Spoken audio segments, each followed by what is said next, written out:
Content creation সম্বন্ধে মানুষজনের ধারণা আসলে একদমই খুব নিচু শ্রেণীর বলা যায় আর কি। মানুষ পার্সোনালি যেটা মনে করে, আমার যেটা মনে হয় যে একটা ক্যামেরার সামনে দাঁড়াও, তুমি তোমার মতো করে কথাবার্তা বলবা, কন্টেন্ট ক্রিয়েট করবা, ওইটা ইউটিউবে ছেড়ে দিবা, তারপর তোমার কাজ হবে শুধু ডলার গোনা। রিয়েলিটি তো আসলে এইটা না। যারা কন্টেন্ট ক্রিয়েট করেন কিংবা করার চেষ্টা করছেন, তারাই শুধুমাত্র জানেন যে এটা আসলে কতখানি টাফ একটা জিনিস। ইনফ্যাক্ট যখন আপনি ক্যামেরার সামনে দাঁড়াবেন, তখন দেখা যাবে যে আপনার আসলে কোনো কিছুই মাথায় আসতেছে না, কিংবা মানে আপনি কোনো কিছু বলতে পারতেছেন না প্রপারলি। সো যারা কন্টেন্ট ক্রিয়েট করে তাদের সেই কোয়ালিটিটা আছে দেখেই তারা আসলে কন্টেন্টটা ক্রিয়েট করার চেষ্টা করে, এবং যারা স্পেশালি এখান থেকে হিট হয়, ভাইরাল হয়, তাদের মধ্যে অবভিয়াসলি সেই গুণটা আছে দেখেই মানুষজন তাদের কন্টেন্টটা গ্রহণ করে। একই কথা আমি যেভাবে বলবো, সেম কথা আরেকজন যখন বলবে, যেটা বেটার হবে মানুষ সেটা পিক করবে। এই কথাগুলো বলার কারণ কি, রিসেন্টলি বইমেলাতে একজন ভদ্রলোককে নিয়ে খুব বেশি কথা হচ্ছে। ওনার নাম হলো কাফি। উনি একজন কন্টেন্ট ক্রিয়েটর, পাশাপাশি বৈষম্য বিরোধী ছাত্র আন্দোলনে উনি একটা ব্যাপক ভূমিকা আছে। আমি ওনার পলিটিক্যাল সাইডটা আলাদা রাখতেছি, আমি ওনার কন্টেন্ট নিয়ে কথা বলতে চাচ্ছি। বইমেলাতে ওনার স্টলে প্রচুর ভিউ, বিভিন্ন রকম মানুষজন আসতেছে, এবং এটা দিয়ে মানুষজন তাকে ধুয়ে ফেলতেছে, কারণ উনি যে ধরনের কবিতা লেখে সেই ধরনের কবিতা নাকি একদমই নিম্নমৌজিক। তাকে নিয়ে ট্রল হইতেছে, তাকে নিয়ে হাজার হাজার কার্টুন আসতেছে, বিভিন্ন রকম বাজে বাজে ছবি আসতেছে। আমি বেসিক্যালি ওনাকে অনেস্টলি আমি চিনতাম না। ওনাকে আমি এই লেখালেখির মাধ্যমে, এই পোস্টগুলোর মাধ্যমে আসলে ওনাকে চিনছি, এবং তারপরে একটু ঘাটাঘাটি করছি। দেখেন ভাই, কোথাও কিন্তু বলা নাই যে আপনাকে রবীন্দ্রনাথের মতোই কবিতা লিখতে হবে, কিংবা কোথাও বলা নাই যে আপনাকে নজরুলের মতো করে কবিতা লিখতে হবে। উনি যদি 2 লাইনের কবিতা লেখা, উনি যদি 1 লাইনের কবিতা লেখা, কিংবা উনি যদি সাদা কাগজের মধ্যে কোনো কিছু না লেখা, উনি যদি হিট হইতে পারে, এটা ওনার ক্যাপাসিটি, ওনার ক্যাপাবিলিটি। এটাতে তো আমার কোনো কিছু করার নাই। উনি যেটাই লিখুক না কেন, যেইভাবেই লিখুক না কেন, মানুষ তো ওনাকে গ্রহণ করছে। মানুষ যদি ওনাকে গ্রহণ করে, তখন সমস্যা কোথায়? হুমায়ুন আহমেদের ক্ষেত্রেও সেম জিনিসটা হয়েছিল।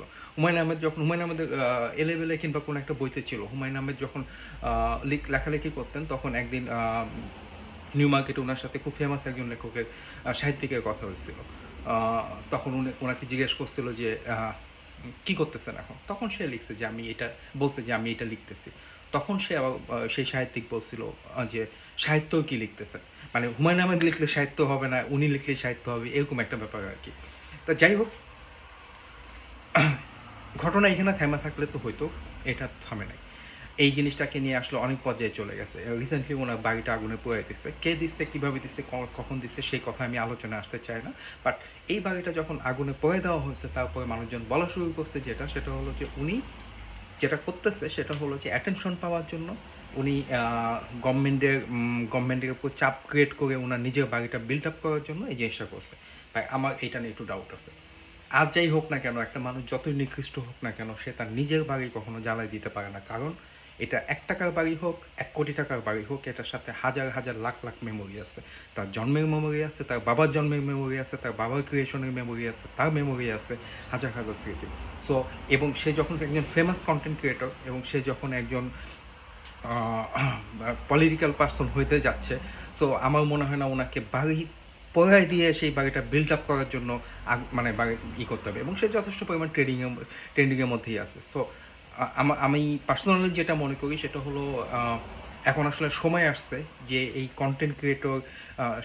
কন্টেন্ট ক্রিয়েশন শিল্পটাকে একটা মানে রেসপেক্ট দেওয়ার চেষ্টা করা। কারণ আমি অনেকের কাছ থেকে শুনি, হ্যাঁ আরে ভাই, ডাক্তারি পড়ে কী হইলো, ইঞ্জিনিয়ারিং পড়ে কী হইলো, সেই তো 50,000 টাকায় বেতন পাই, আর একজন শুধুমাত্র ইউটিউবে 2টা ভিডিও আপ করা কোটি কোটি টাকা ইনকাম করতেছে। ভাই, ইউটিউবে হাজার হাজার মানুষ কন্টেন্ট ক্রিয়েট করতেছে, সবাই কি সবারটা শুনতেছে?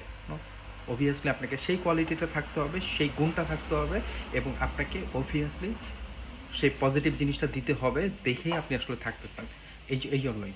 সো এইটাকে নিয়ে আফসোস করার কিছু নেই আপনার। আর যদি কন্টেন্টের কথা বলি, পৃথিবীতে এমন কোনো সেক্টর নাই যে সেক্টরটা নিয়ে আপনি আসলে কন্টেন্ট ক্রিয়েট করতে পারবেন না।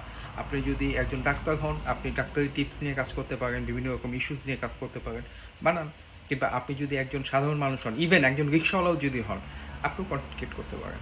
আপনি প্রতিদিন অনেক জায়গায় যাচ্ছেন, অনেক কিছু করতেছেন, আপনি আপনার লাইফ নিয়ে কন্টেন্ট ক্রিয়েট করতে পারেন। যাই হোক, ভালো থাকবেন সবাই।